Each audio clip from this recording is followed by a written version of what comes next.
త్రివిక్రమ్ దర్శకత్వంలో శరవేగంగా రూపుదిద్దుకుంటున్న చిత్రం PSPK 25. ఈ చిత్రంలో పవన్ కళ్యాణ్ నటిస్తున్న సంగతి అందరికీ తెలిసిందే. ఇక చిత్రానికి పేరు ఇప్పటి వరకు కూడా ఖరారు చేయకపోవడం మరొక విశేషం. అయినా సరే బయ్యర్లు ప్రాంతాల వారీగా ముందుగానే PSPK చిత్రానికి రైట్స్ ను కొనుగోలు చేశారు.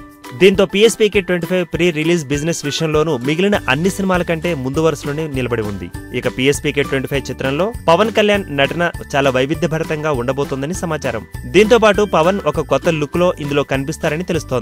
ఇదంతా ఇలా ఉంటే PSPK 25 చిత్రానికి సంబంధించిన మరొక ముఖ్యమైన సంగతి బయటకొచ్చింది. PSPK టీజర్ ను దీంతో పాటు ఫస్ట్ లుక్ ను ఆగస్టు 15 నాడు రిలీజ్ చేయనున్నట్టు తెలుస్తోంది. అందుతున్న సమాచారం ప్రకారం ఆగస్టు 15న స్వాతంత్ర్య దినోత్సవాన్ని పురస్కరించుకొని ఆ మేరకు రిలీజ్ చేయడానికి నిర్ణయించుకున్నట్టు సమాచారం. దాదాపు ఇంతవరకు సినిమాకు సంబంధించిన ఎటువంటి సమాచారం వెలువడకపోవడంతో ఈ వార్త తెలిసిన తర్వాత పవన్ ఫ్యాన్స్ సంతోషంతో కేరింతలు కొడుతున్నారు. ఈ వీడియో గనుక మీకు నచ్చినట్టయితే లైక్ చేయండి, షేర్ చేయండి, సబ్స్క్రైబ్ చేసుకోండి.